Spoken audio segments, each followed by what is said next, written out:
ये जो रौनक होती है ना शहर में होली दिवाली की, ये देन है खेतों में बिखरी हरियाली की। जब किसान का पसीना खेतों में बिखरता है तब जाकर रंग इन बाजारों का निखरता है। यूं तो किसान अनपढ़ होता है, परंतु खेत की जमीन पर गिरी उसकी पसीने की एक एक बूंद हस्ताक्षर है उस अनुबंध का जो उसने ईश्वर से किया है कि जब तक आप सृष्टि को भूख प्रदान करते रहेंगे तब तक मैं उनके लिए अन्न उपजाता रहूंगा।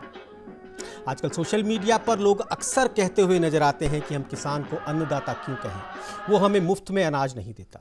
मेरे प्यारे भाइयों, किसान कभी भी नहीं कहता कि उसे अन्नदाता कहा जाए। वो ये भी नहीं कहता कि उसे भगवान कहा जाए। वो तो एक ऐसा भूमिपुत्र है जो अपनी धरती माँ की सेवा करने का सौभाग्य लेकर पैदा होता है। अन्नदाता नाम तो उसे हमारे पूर्वजों ने सम्मान के रूप में दिया है, और वो उस समय दिया गया जब आज़ादी के बाद लगातार बढ़ती जनसंख्या के कारण हम विदेशों से अनाज मंगवाने के लिए मजबूर हो गए थे, और वहां से ऐसा अनाज आया जिसे समंदर में फेंकना पड़ा था। उस समय पर यही किसान थे जिन्होंने रात दिन एक करके हमारे देश को हरित क्रांति से आत्मनिर्भर बनाया। यही वह योगदान था जिसके कारण इन्हें हम सम्मान स्वरूप अन्नदाता कहते हैं, क्योंकि उस समय हमारे पास पैसा तो था पर अनाज नहीं था। हमेशा की तरह आज भी एक ऐसे ही किसान हमारे साथ जय जय किसान के मंच पर हैं। तो लीजिए प्रारंभ करते हैं जय जय किसान।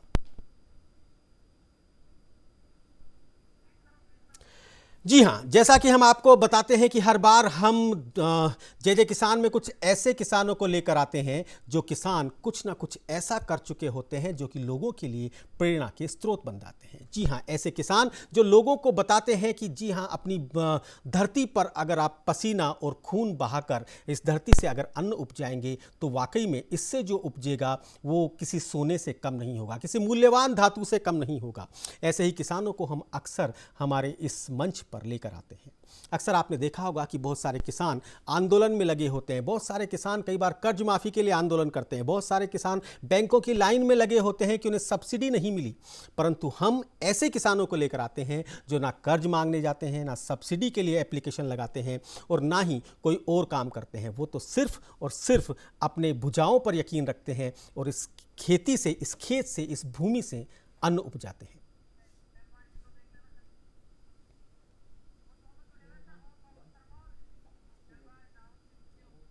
जी हाँ, जैसा कि मैंने बताया कि इस बार आज भी हमारे इस जय जय किसान के मंच पर हम दो ऐसे किसानों को लेकर आए हैं, यूँ कहें एक किसान दंपत्ति को लेकर आए हैं। एक ऐसा किसान दंपत्ति जो कि पढ़े लिखे हैं, जो कि नौकरी कर रहे हैं, जो कि नौकरी करते हुए अचानक सोचते हैं कि हमें हमारे खेतों की ओर वापस जाना चाहिए। वो नौकरी तो कर रहे थे परंतु उनके खेत उन्हें वापस बुला रहे थे।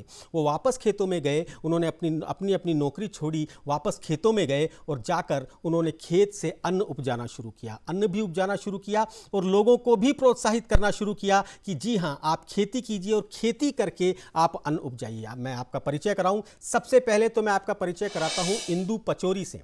जी हाँ, इंदु पचौरी इस समय हमारे साथ है। इंदु पचौरी असल में काफ़ी पढ़ी लिखी हैं। अभी अपने आप बताएंगी कि उन्होंने क्या शिक्षा ग्रहण की है। केंद्रीय विद्यालय में वो नौकरी करती थी, एजुकेशन विभाग में थी, शिक्षा विभाग में थी, परंतु उन्होंने उस नौकरी को छोड़ा और नौकरी छोड़ने के बाद में वो खेतों में उतर आई। इन्हीं के साथ में इनके पतिदेव, जी हाँ, ओम बाबू शर्मा, जो कि कॉरपोरेट सेक्टर में थे, पूरा मध्य प्रदेश उनके पास था, बड़ा काफ़ी लाखों का पैकेज था, उसे भी उन्होंने छोड़ा और वो भी खेतों में आ गए। ये दोनों किसान दंपति ने खेती में आकर क्या कमाल किया, इन्हीं की ज़बानी सुनेंगे। सबसे पहले तो दोनों मेहमानों का हार्दिक स्वागत हमारे इस मंच पे। बहुत बहुत नमस्कार जी। इंदु जी, सबसे पहले आप ही के पास आता हूँ। कितनी पढ़ाई लिखाई की है आपने? ससुराल में आने के बाद भी आप पढ़ती रहीं, पढ़ने के बाद नौकरी की और नौकरी के बाद आप सीधे खेतों में उतर आई, क्या रहा कारण? मैंने जब मेरी शादी हुई उसके पश्चात भी मैंने जो है अपनी शिक्षा जो है वो जारी रखी और उसके बाद जो है मैं शिक्षा विभाग में काफी 15-16 साल मैंने शिक्षा विभाग को दिए। जी। जब मैं स्कूली शिक्षा में बच्चों को देती थी तो उसी समय मैं क्योंकि अर्थशास्त्र और भूगोल मेरा विषय रहा है, तो मैं ये बहुत बेवकूफ़ी जानती हूँ कि जो हमारी अर्थव्यवस्था है वो एक कृषि प्रधान अर्थव्यवस्था है और दिन पर दिन आप देख रहे हैं कि हमारी जनसंख्या जो है वो बढ़ती जा रही है और ग्रामीण जो भूमि है वो ग्रामीण अपनी जमीनें बेच के जो है शहरों की तरफ पलायन कर रही है। और भूमि, कृषि भूमि जो जनसंख्या के साथ हम उसको बढ़ा तो नहीं सकते, पर वो उसके विपरीत जो है वो कम होती जा रही है। अब इसके लिए हमको एक क्रांति की आवश्यकता है। जैसे आपने देखा कि हरित क्रांति की आपने अभी चर्चा की थी कि हरित क्रांति के पश्चात जो है हम जो है बहुत ज्यादा प्रति उपज जो है वो हमारी इतनी अधिक हो गई कि हम जो है उसको ना केवल अपनी बढ़ती जनसंख्या का पेट भरण कर पाते थे, जबकि हमने बहुत सारे चीजें जो है बाहर देशों में भी उसको भेजा अपनी कृषि उत्पादों को। तो पर ये जो जब हमारा ये जो हमारा समय है, ये आपने देखा होगा कि हमारे जो माननीय प्रधानमंत्री भी हैं, वो भी कौशल विकास की तरफ बहुत अधिक जोर देते हैं। पर मुझे कहीं ना कहीं ये लगता है कि जो कृषि क्षेत्र है वहां पे भी हमारी जो है कौशल क्रांति लाने की आवश्यकता है। हरित क्रांति से हमने जो है प्रति हेक्टेयर उपज तो बढ़ा ली, पर जो है अभी जो आज के टाइम के जो डिमांड है वो ये है कि हमको मानव कौशल जो है वो भी कृषि क्षेत्र में वो बढ़ाने की आवश्यकता है। मैं स्कूली शिक्षा में थी और मैं बेसिकली सरकारी स्कूलों में मैंने अपना जो है बहुमूल्य समय दिया, तो वहां पे मैं देखती थी कि हर तबके का बच्चा आता है जो कि बहुत छोटे नीचे रेड़ी और जो सब्जी बेचने वाले हैं उनके बच्चे तक जो आते, तो मैं उनसे इंटरेक्ट होती, तो बच्चों की विचारधारा जानती और बच्चों के जो माता पिता होते उनकी भी विचारधारा जो कृषि से संबंधित हो विचारधारा थी, वो कोई बहुत अच्छी विचारधारा नहीं रखते हैं। बेसिकली मैंने जब उनसे उनके कैरियर के बारे में पूछा जाता तो बहुत 1% बच्चा जो है वो किसान बनना चाहता कृषि था। की तरफ जी हाँ कृषि की तरफ। अच्छा, मैं एक छोटी सी चीज जानना चाहता हूँ इंदु जी आपसे, आप नौकरी लगने से पहले कहाँ तक की पढ़ाई की, आपने क्या क्या पढ़ाई की है? मैंने नौकरी लगने से पहले जो है मैं ग्रेजुएट थी और उसके पश्चात मेरी शादी हुई, तो मैंने जो है बीएड करा, एमएड करा और एमफिल तक जो है मैंने अपनी शिक्षा जो है वो तक प्राप्त करी है मैंने। जी चलिए, आपने जब ये देखा कि बच्चे किसानी की तरफ आकर्षित नहीं है, खेती की तरफ आकर्षित नहीं है, बल्कि चमक दमक वाली फील्ड की तरफ जाना चाहते हैं, तो आपने सबसे पहले खुद ने चमक दमक वाली फील्ड या ऐसे कहें शिक्षा के क्षेत्र को छोड़ा और खुद खेती में आ गई? हाँ जी, क्योंकि मैं जब बच्चों से पूछती या उनके पेरेंट्स से, तो उनको जो बच्चा नहीं पढ़ रहा होता उसको ये बोला जाता कि अगर आप नहीं पढ़ोगे तो आपको जो है आपको गांव में भेज दिया जाएगा, वहां आपसे खेती कराई जाएगी। तो इस तरह की विचारधारा और इस तरह की मानसिकता जो है हमारी कृषि को लेकर है कि अच्छा बच्चा नहीं पढ़ पा रहा है तो तुम जाओ गांव और जाके वहां खेती करो। तो ये जो मानसिकता है खेती को लेके, ये जो है बहुत अच्छी मानसिकता नहीं है। जी मतलब आपने उस मिथ को तोड़ने की कोशिश की जिसमें ये कहा जाता है कि दो बेटे हैं, जो पढ़ लिख के वो तो गांव मतलब शहर चले गए और जो नहीं पढ़ पाया वो भी खेती कर रहा है। तो वो उसके लिए एक सजा है, उसको सजा की तरह लिया जा रहा है। जबकि आप ये देखते हैं कि कृषि जो है वो हमारी जो है रीढ़ है, हमारी अर्थव्यवस्था की रीढ़ है, और आप उसको जो है जब तक सुदृढ़ नहीं करेंगे और इस तरीके से उदासीनता का भाव रखेंगे, तो हम अपनी अर्थव्यवस्था को कैसे सुदृढ़ कर सकते हैं। जी चलिए, आपके पास आते हैं। ओम बाबू जी भी हमारे साथ हैं, आपके पतिदेव हैं जो कि जुड़े हुए हैं, लगातार आपके कामों को देखते हैं, आपकी मदद करते हैं। ओम बाबू जी, आप कॉर्पोरेट सेक्टर में थे, अच्छी खासी जॉब थी, अच्छे खासे कंपनी में काम करते थे, आपको क्या सूझी? पत्नी तो कर ही रही थी खेती का काम। शर्मा साहब, जैसा कि आप जानते हैं मैं तो भूमिपुत्र हूँ और कॉर्पोरेट में जरूर था, पर कहीं ना कहीं मैं किसानों की सेवा कर रहा था जी। और डायरेक्टली इनडायरेक्टली हमारे जो प्रोडक्ट थे वो सब खेती में उपयोग होने वाले प्रोडक्ट हैं जी, और किसानों से इंटरेक्शन भी होता था, चाहते थे, मिलते थे। जी हाँ, ट्रैक्टर सेल्स में लगा कि जी हाँ, ट्रैक्टर सेल्स में थे आप? ट्रैक्टर सेल्स में था और डिफरेंट और भी कंपनियों में काम किया। मैं एचआर में भी रहा, मैंने हर प्रोफाइल पर काम किया। मैं वेयर हाउसिंग में भी रहा हूँ, मैं भास्कर ग्रुप में भी यूनिट हेड ब्यावरा से मैंने रिजाइन किया था। शुगर इंडस्ट्री में भी मैं रहा हूँ और चूंकि मेरा विषय भी MSW रहा है, मास्टर ऑफ सोशल वर्क, उसमें भी मेरे प्रोजेक्ट इन्हीं सब को लेके थे। जी तो उसमें मुझे एक अपार संभावनाएं नजर आती हैं एग्रीकल्चर में। जी और मुझे लगा कि यदि हम एग्रीकल्चर में आते हैं, अपना समय इधर लगाते हैं, तो निश्चित तौर से हम बहुत कुछ दे सकते हैं। बनस्पत की हम कॉरपोरेट में रह के एक अच्छी मोटी पैकेज लेके अपने बच्चों का भरण पोषण कर सकते हैं, उनको व्यवस्थित करते हैं, पर समाज को हम बहुत ज्यादा नहीं दे सकते। जी। मतलब आपको ऐसा तो नहीं लगा कि इंदु जो आपकी पत्नी हैं वो नौकरी छोड़कर खेती कर रही हैं, सक्सेसफुल हैं, लोग पूछते भी हैं और उन्हें टारगेट का भी डर नहीं रहता, मंथ एंड पर उन्हें जवाब नहीं देना होता, स्वच्छंद रूप से अपने काम कर रही हैं, तो क्या आपको भी लगा कि हाँ मुझे भी वापस इन्हीं खेतों में मेरा सुकून मिलेगा? नहीं नहीं शर्मा जी, टारगेट का डर तो कभी नहीं लगा। टारगेट तो, लक्ष्य तो निर्धारित होना चाहिए। जी अगर लक्ष्य निर्धारित नहीं होगा तो हम पहुंचेंगे कहाँ, जाएंगे कहाँ? गोल जी तो हमको अपने लेके ही चलना होते हैं जी और उसी दिशा में काम करते हैं। बल्कि हमारी जो श्रीमती जी हैं, ये तो हमेशा नए नए टास्क लेके आती हैं और हमारे सामने उसको तस्तरी में रख के परोसती हैं कि ये आपके लिए, आइए चलो मिलके इसमें करते हैं, देखते हैं आप कितना इसमें एफर्ट लगा पाते हैं। मैं तो अपना सब कुछ लगा ही रही हूँ। मतलब आपने फॉलो तो किया, इंदु जी को फॉलो किया आपने? हाँ जी, बस यूं कहिए, मैंने इनको फॉलो किया। और ये इंदु जी जो है, चूंकि मेरे फादर इन लॉ टीचर थे जी और सेंट्रल गवर्नमेंट में टीचर थे, तो मेरी मदर इन लॉ है वो भी बागवानी और कृषि गार्डन, जो जी किचन गार्डन है उसमें काफी कुछ अच्छा करती थी। जब मैं कभी ससुराल मेरा जाना होता तो मुझे नहीं लगता शायद मार्केट से ये लोग कभी साग सब्जियां कुछ लेते होंगे। चलिए फूल फल साग सब्जी, चलिए। मोटा इंदु मोटी जी, मसाले भी जब आप इनकी खेतों की किचन तरफ गार्डन। आई, जब आपने फैसला किया कि आपको अब नौकरी छोड़कर खेतों में आना है, धरती माँ की सेवा करनी है, आपको अपना अनाज उगाना है, सब्जियां उगानी है, तो कहाँ से शुरुआत की? सबसे पहले आपने क्या किया? सबसे पहले मैंने जो है अपना कौशल विकसित करा एग्रीकल्चर जो कृषि क्षेत्र में है। जी तो मैंने जगह जगह जाके जो है ट्रेनिंग्स ली, यहाँ तक कि मैंने खुद काम भी करा वहां जाके। जी और फिर उसके बाद मैंने ये अचानक से नहीं करा, ये मैं जो जब आपकी 2 महीने की छुट्टियां पड़ती थी जी तो मेरा यही काम होता था कि जो देश के विभिन्न जो जगहें जो जिस चीज के लिए फेमस है वहां जाऊं, वहां ट्रेनिंग लूं, उन किसानों के साथ काम करूं और उस काम की बारीकियां सीखूं। तब मैं जाके जो है इस क्षेत्र में आई। इससे पहले मैंने जो है जैसे मशरूम मैंने चुना, तो मैंने मशरूम के लिए सोलन जो जी प्रशिक्षण केंद्र। जी हाँ, सोलन में मैंने जाकर आपने सोलन जो प्रशिक्षण लिया? जी मशरूम का आईसीआर है वहां जाके उसकी ट्रेनिंग ली। उसके बाद जो है सफल व्यवसायी थे या जो थे उनके यहाँ जाके पर्सनली मैंने काम करा। जी। मतलब ये और वहां की कहना चाह रही है कि बच्चों को जो भूगोल और अर्थशास्त्र पढ़ाती थी उसे आपने हाँ जी, कृषि में काम करना शुरू किया। सबसे पहले अपने खेत का भूगोल बदला और उसके बाद कृषि के अर्थशास्त्र को बदलने का प्रयास किया। जी बिल्कुल। ठीक है। मशरूम की आपने कहा कि प्रशिक्षण लिया और मशरूम की खेती ही आप अभी अच्छे से कर रही हैं। क्या कारण रहा कि मशरूम को आपने चुना?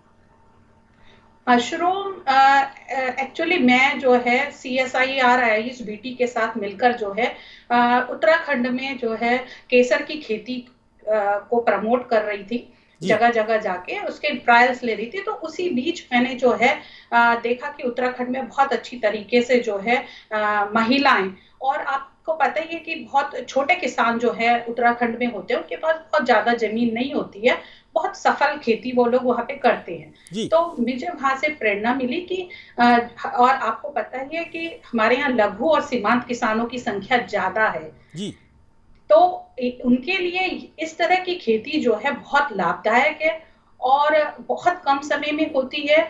और सबसे बड़ी बात ये होती है जो हमारी ग्रामीण महिलाएं हैं उस वो भी इसमें योगदान दे सकती हैं। क्या क्या मशरूम के तो साथ और क्या क्या उगा रही हैं आप अपने खेतों में? मशरूम के अलावा हम लोग जो हमारी जो बागवानी है उसके साथ जो हम फसलें लगाते हैं वो इस तरह की फसलें लगाते हैं या इस तरह की सब्जियां बोते हैं जिसकी हम आगे प्रोसेसिंग कर सकें। जी जैसे हम सारी जैसे जो सब्जियां जिसके हम अचार डाल सकते हैं हम वही चीजें लगाते हैं। इस तरह का कि हम जो हमारा जो प्रोडक्ट है वो फाइनल वो रॉ मटेरियल में नहीं जाए बल्कि वो प्रोसेस होके जो है मार्केट में जाए, हमारा ये कोशिश रहती है। तो हम मतलब आप अक्सर कोशिश करती है कि जो भी उत्पाद आप हाँ बनाएं उसे पूरी तरह से प्रोसेस करके, मतलब खाद्य हाँ संस्करण जिसे कहते हैं, आप फूड प्रोसेसिंग करने के बाद आप उन्हें मार्केट में उतारती बात हैं। हाँ जी। तो कौन कौन से और तो ऐसे प्रोडक्ट हैं जो आपने खेतों में लगाए हुए हैं? हम जो है विभिन्न प्रकार की जो है मिर्च जो होती हैं जी वो लगाते हैं, और आप गोभी, गाजर, हम सारी चीजें जो है सिर्फ वो ही लगाते हैं जो जो मार्केट में अगर वो उसके रेट हमको लगता है कि इसके रेट जो हमको सही नहीं मिल रहे, तो हम उसको सुखा लें, उसका अचार बना लें, उसकी जो है जैम जेली बना लें। हमारी ये कोशिश रहती है कि उसका वैल्यू एडिशन हम कर सकें, जी ऐसी जी चीजों को ही हम चुनते हैं। जी और रोकना चाहूंगा इंदु जी बीच में आपको। हरियाणा कैथल से हमारे साथ एक दर्शक इस समय जुड़े हुए हैं, आपसे बात करना चाहते हैं, आपसे रूबरू होना चाहते हैं अपने प्रश्न के साथ। सतबीर इस समय हमारे साथ जुड़े हुए हैं। नमस्कार सतबीर जी, राम राम सा। राम राम सर। जी सतबीर सुनील जी, जी, मैं आपका प्रोग्राम हर हफ्ते देखता हूँ। सुनील जी, आपने मेरी डिमांड पे मुझे लगता है कि मशरूम वालों को बुला ही लिया है। जी बिल्कुल बिल्कुल, आपका फ़ोन आया था, आपका कॉल आया था कुछ 2-3 प्रोग्राम से पहले, और इसीलिए आज हम मशरूम के साथ हाजिर हैं। आप पूछ सकते हैं अपने कोई भी प्रश्न, क्योंकि बहुत अच्छे विशेषज्ञ इस समय हमारे साथ जुड़े हुए हैं। नमस्कार इंदु जी। नमस्कार जी पूछिए सतबीर जी। और नमस्कार ओम जी। नमस्कार। सर, मेरा क्वेश्चन आपसे है सर कि ये जो मशरूम है, हम खुम्बी बोलते हैं सर ना हमारी साइड में, हरियाणा में। जी जी तो इसमें सर उगाने के लिए कितनी जगह चाहिए सर? सर, जी। इसमें तो जो आपका खलियान जो है, आपके घर में कमरा है, उसमें भी आप उसको उगा सकते हैं। उसके लिए बहुत बड़ा एरिया नहीं चाहिए। अगर 30 इसे बाई ओम बाबू जी 60 की मैं एक दूसरे झोपड़ी बना तरीके से सकते हैं। पूछता हूं, जिससे कि इनका प्रश्न भी जवाब भी मिल जाए। शुरुआत में अगर कोई किसान नया नया ऐसे शुरू करता है तो उसे कितनी जगह से शुरुआत करनी चाहिए? एक रूम लगा के भी कर सकते हैं, बैग लगा के। जी एक जैसे 20 बाई 40 का रूम है या 30 बाई 60 का रूम है। एक्चुअली ये जो उसका डिजाइन होता है वो इस तरह से रहता है कि लंबाई से जो चौड़ाई है और लंबाई है, वो जी चौड़ाई से लंबाई डबल होना चाहिए, जिससे कि इरिगेशन में आवागमन में सुविधा रहती है। तो 20 बाई 40 या 30 बाई 60 इस तरह से 5 क्विंटल से भी शुरुआत हम कर सकते हैं भूसे की। जी और 5 क्विंटल से आपको जब उसका खाद बन के तैयार होता है, स्पेशली मैं बटन मशरूम की बात करूं, तो 5 जी क्विंटल का 10 क्विंटल बन जाता है। जी उस 10 क्विंटल से हम 10-10 किलो के जैसे बैग लगाते हैं, तो 100 बैग लग जाते हैं। जी बहुत अभी ओम बाबू जी शॉर्ट आपने एक में। शब्द यूज जी किया, बटन मशरूम। एक किसान जी कैसे पता करे या उसे कैसे निर्धारित करना चाहिए कि उसे कौन सा वाला मशरूम लगाना है, और कौन कौन से मशरूम की प्रजातियां उपलब्ध हैं? देखिए, मशरूम की प्रजातियां तो बहुत सारी हैं, लेकिन सामान्यतः प्रचलन में हम लोग खाने में जो यूज करते हैं सब्जियों में, और अन्य जो उसके प्रोडक्ट बनाते हैं या खीर बनाते हैं, पकोड़े बनाते हैं, जी तो उसमें हम ऑयस्टर और बटन और मिल्की, ये 3 ही वैरायटियां जनरली हम लोग इस्तेमाल करते हैं। जी जिसमें बटन कमर्शियल में बहुत अच्छा इस्तेमाल होता है और बहुत ज्यादा सब्जी में डायरेक्ट खाया जाता है। तकरीबन संपूर्ण भारत में इसको ये सब्जी में इस्तेमाल इसको करते हैं। अचार भी इसका बहुत अच्छे से डलता है, खीर पकोड़े भी बनते हैं, और आजकल तो जो बच्चे खाते हैं कई तरह के फूड्स, उसमें भी इसकी डिश बनाई जाती है। चलिए पटियाला से हरप्रीत हमारे साथ जुड़ गए हैं, बात करना चाहते हैं आपसे। नमस्कार हरप्रीत जी। सत श्री अकाल जी, की हाल चाल है? ओ सत श्री अकाल जी, तुसी सुनाओ, क्या कैसे हैं आप? जी ਵਧੀਆ ਜੀ, ਵਧੀਆ। मैं एक किसान हाँ जी ਤੁਹਾਡੇ ਤੋਂ ਇੱਕ ਜਾਣਕਾਰੀ ਚਾਹੀਦੀ ਮੈਨੂੰ ਸ਼ਾਮ ਜੀ ਤੋਂ। जी ਇਹ ਜਿਹੜਾ ਬਰਸਾਤ ਦੇ ਟਾਈਮ 'ਚ ਖੇਤਾਂ ਦੀ ਜਿਹੜੀ ਮੁੜੇਰ ਹੁੰਦੀ ਪਈ ਹੈ, ਉੱਥੇ ਉਗਦੇ ਪਏ ਇਹ ਮਸ਼ਰੂਮ ਟਾਈਪ ਦੇ। ਕਹਿੰਦੇ ਕਿ ਇਹ ਸੱਪ ਦੀ ਛਤਰੀ ਹੁੰਦੀ ਹੈ, ਇਹ ਕਿ ਜ਼ਹਿਰੀਲੀ ਹੁੰਦੀ ਹੈ, ਕੀ ਹੁੰਦਾ ਹੈਗਾ? जी हाँ जी हाँ जी हाँ। ओम बाबू जी सवाल मैं एक बार दोहरा दूं। बिल्कुल ये दोनों तरह के रहते हैं। इसमें जहरीला भी होता है, क्योंकि ये हम लोग जो तैयार करते हैं उसमें विशेष मशरूम क्या है, एक्चुअली मशरूम में साफ सफाई का विशेष ख्याल रखा जाता जी है ना। और ये जो प्राकृतिक रूप से उगते हैं, इसमें सब तरह के मशरूम होते हैं, ये जहरीले भी होते हैं और हमारे खाने योग्य भी होते हैं। मतलब तो आप मैं उसे नहीं पहचान कहता नहीं सकते, एक आम नहीं, आदमी उसे पहचान नहीं सकता कौन सा जहरीला है कौन सा खाने योग्य है, इसलिए उसे सवाल ही नहीं, नहीं सवाल खाना ही। चाहिए। जी ठीक है इंदु जी, जब आपने सोचा था कि मुझे मशरूम उगाना है, आपने काफ़ी स्टडी की होगी क्योंकि आप पढ़ी लिखी हैं, आपने बताया कि आपने जगह जगह पर प्रशिक्षण लिए। उसके बाद जब आपने सोचा कि मुझे मशरूम उगाना है, तो सबसे पहले क्या मतलब किस प्रकार से आपने शुरुआत की, क्योंकि बाकी खेती में तो आप उतर चुकी थी, कर चुकी थी? एक्चुअली सबसे पहले जब हम कोई नई चीज की शुरुआत करते हैं या नहीं करते हैं, तो मेरा ये रहता है कि सबको सलाह देनी कि आप पहले एक प्रयोग के तौर पर उसे कीजिए, और देखिए कि आप जो है उसको किस तरीके से आप, क्योंकि आपको पता ही है कि हमारा देश इतनी विविधता भरा है, और यहाँ पर जो है जो आपका क्लाइमेट या वातावरण जो उत्तराखंड में होगा वो एमपी में नहीं होगा, जो आपका राजस्थान में होगा वो आपका छत्तीसगढ़ में नहीं होगा। तो जब मशरूम हम स्टार्ट करना चाहते तो उसको पहले एक एज अ रिसर्च लेना चाहिए और उसको सीखना चाहिए पहले कि हम उसको सीखें कि ये क्या है, उसके बाद आपको जो है उसको कॉमर्शियल वे में करना चाहिए। आप पहले ही जो है आप जब क्योंकि एक्चुअली जब हम परीक्षण लेते हैं और जब हम मैदान में कूदते हैं तो दोनों एक बहुत अलग बातें होती हैं। आप जो प्रशिक्षण ले रहे हैं, आपने 10 दिन लिया, और जब आप अपने क्षेत्र में आकर उसको करते हैं तो आपके जो चैलेंजेस हैं वो आपके क्षेत्र के चैलेंजेस आपको पता होना चाहिए। आप थोड़े पैमाने पर करिए और उसके बाद उस पूरी तकनीक को समझिए, फिर उसके बाद आप जो है उसको जो है आप व्यावसायिक तौर पर करिए। और कुछ थोड़ा अपने आप कौन सी तरीके का मशरूम उगा रहे हैं, आप थोड़ा बाजार जो है आपके आसपास का देखिए कि वहां पर जो है किस मशरूम की डिमांड है, क्या है, उसके बाद आप जो है कोई भी निर्णय लीजिए। इंदु जी, हरिद्वार से शंभू नारायण शुक्ला इस समय जुड़े हुए हैं, बात करना चाहते हैं आपसे। नमस्कार शंभू नारायण जी। नमस्कार सुनील जी, नमस्कार, कैसे हो सर? मैं बिल्कुल ठीक हूँ शंभू जी, आभार आपका कि आपने हमें फ़ोन किया।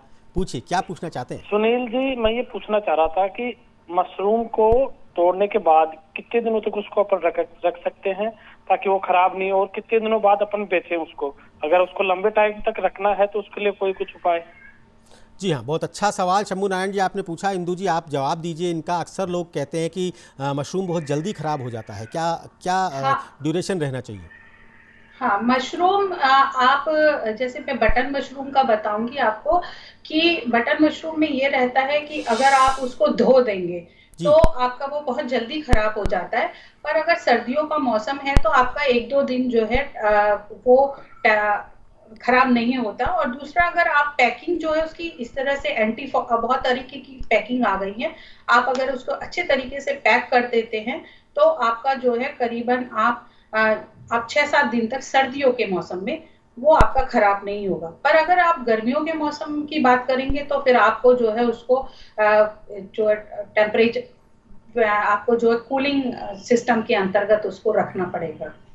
इंदु जी, किसान को एक सबसे बड़ा डर या सबसे बड़ा जो उसको एक प्रश्न होता है वो ये होता है कि चलिए उगा तो मैं लूँगा, उगाना तो मुझे आता है, उगा तो मैं कुछ भी सकता हूँ, मुझे मेहनत करनी है, खेत में जाना है, परंतु उसे सबसे बड़ी दिक्कत आती है मार्केटिंग की, वो बेचे कहाँ? तो मशरूम के लिए आपने क्या तरीका अपनाया और क्या किसानों को सजेस्ट करेंगी कि अगर वो मशरूम उगाएं तो वो बेचने कहाँ जाए? आपको ये जानकर बड़ी हैरानी होगी कि मशरूम की इतनी डिमांड है और हम उतना उत्पादन कर ही नहीं पाते। एक मशरूम ही एक ऐसी फसल है जिसकी मोनोपोली है जी।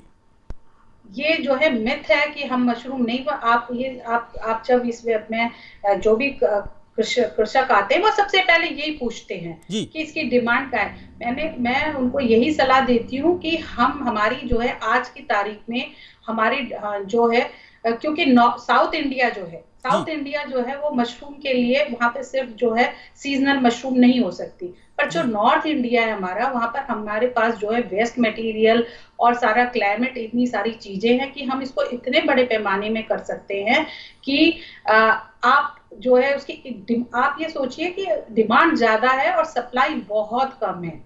जी हाँ, मशरूम अभी भी लोगों के लिए पहेली बना हुआ है। असल में लोग इसको पूरी अच्छी तरह से जानने ही नहीं लगे, इसलिए लोग उगाने में भी डर रहे हैं और थोड़ा सा खरीद कर उपयोग लेने में भी आम आदमी भी डर रहा है। चलिए ओम बाबू जी, आपने बताया कि आपने खेती शुरू की, आप जैविक खेती करते हैं, तो जहाँ बाकी अन्य किसान केमिकल का प्रयोग कर रहे हैं और आपने जैविक खेती प्रारंभ की, क्या उसमें आपको आपका कार्य रहा, मेहनत आपको ज़्यादा करनी पड़ी और क्या कारण रहा कि आप सीधे सीधे जैविक खेती ही करना चाहते हैं? देखिए शर्मा जी, जैविक खेती एक जहर मुक्त भोजन देने का प्रयास है समाज को जी। और जिस तरीके से लोग इनका कीटनाशक का और रसायनों का प्रयोग कर रहे हैं जी, उस तरह से खेती धीरे धीरे बंजर होती जा रही है। पंजाब का उदाहरण आपके सामने है मैं जिस एरिया को बिलोंग करता हूँ, एक दशक में यहाँ जिस शहर का मैं रहने वाला हूँ, ग्वालियर जिले का एक छोटा सा तहसील है डबरा, यहाँ एक दशक में 200-250 लाइसेंस पेस्टिसाइड के बन गए, जो कि एक दशक के पहले देखने को नहीं मिलते थे। तो इस कदर से लोग कीटनाशक का उपयोग करेंगे, इसको नहीं रोका जाएगा, और हम जैसे पढ़े लिखे लोग इसमें अगर नहीं आएंगे तो पॉसिबल भी नहीं है इसको रोक पाना। किसान को करके जब तक हम दिखाते नहीं है प्रैक्टिकली, तब तक वो नहीं मानता। जी बिल्कुल सही कह रहे हैं आप। जैविक खेती को जितना जल्दी हम लोग समझ लें, जितना जल्दी अपनाने लगे, और एक आम आदमी जितना जल्दी जैविक उत्पाद मांगने लगेगा, उतना ही सबके लिए अच्छा है। संजीवनी है महाराष्ट्र अकोला से इस समय जुड़ी हुई हैं हमारे साथ, बात करना चाहती हैं आपसे। नमस्कार संजीवनी जी, सुन पा रही हैं हमारी आवाज? हेलो जी जी बोलिए संजीवनी जी। हाँ हेलो सर, नमस्ते। नमस्कार सर, मी संजीवनी महाराष्ट्र अकोला येथून बोलत आहे। जी संजीवनी जी, अच्छा रहेगा अगर आप हिंदी में पूछेंगी। Okay sir. जी हेलो जी पूछिए। सर, ये मेरा बहुत फेवरेट प्रोग्राम है सर, और हम इसे हर शनिवार को देखते हैं सर। बहुत बहुत आभार आपका। और आज मैं ये जानना चाहती थी कि कौन सी प्रजाति का मशरूम उगाया जा सकता है, और घर में उगाने की प्रोसीजर क्या है इसकी? ओके, आप किचन गार्डन में उगाना चाहती है मशरूम को? हाँ सर। जी इंदु जी बताइए, संजीवनी महाराष्ट्र अकोला से आपसे पूछना चाह रही हैं कि अगर हम हमारे गार्डन में, हमारे घर में मशरूम को उगाएं तो क्या ये संभव है, और कौन सी प्रजाति का उगाना चाहिए उन्हें? नमस्कार संजीवनी जी, आप इसको घर में उगा सकती हैं। बटन मशरूम तो नहीं उगा सकती हैं आप, क्योंकि वो एक बहुत लंबी प्रक्रिया होती है। पर आप जो ऑयस्टर मशरूम जो है, वैरायटी जो ऑयस्टर की है, वो इजीली आप अपने घर में जो है उसको लगा सकती हैं, और अपनी किचन गार्डन में उसको एज ए किचन गार्डन जैसे हम बाकी की सब्जियां लगाते हैं उसको आप लगा सकते हैं। ऑयस्टर मशरूम की वैरायटीज जो है, और वो पूरे साल जो है आपकी अलग अलग वैरायटी जो है होती है उसकी, और वो आपको राउंड द ईयर आप उसकी पैदावार ले सकते हैं, और बहुत इजी जो है उसकी टेक्निक होती है लगाने की। जी हाँ, बहुत अच्छी चर्चा चल रही है, हर जगह से फ़ोन आ रहे हैं। जिन लोगों ने अपना टीवी सेट थोड़ा लेट ऑन किया है, उन लोगों को बता दें कि आज हम चर्चा कर रहे हैं मशरूम की खेती पर, जो कि आसानी से उगाया जा सकता है और जिसकी की हमेशा डिमांड रहती है। अगर आप भी इसके बारे में कुछ जानना चाहते हैं तो स्क्रीन पर दिए गए नंबर पर आप फ़ोन करके सीधे हमारे एक्सपर्ट से बात कर सकते हैं, उनसे सीधा संवाद कर सकते हैं। फिलहाल जय जय किसान में वक्त है एक छोटे से ब्रेक का। ब्रेक के बाद हम फिर हाजिर होंगे, कहीं जाइएगा नहीं, देखते रहिए न्यूज़ इंडिया।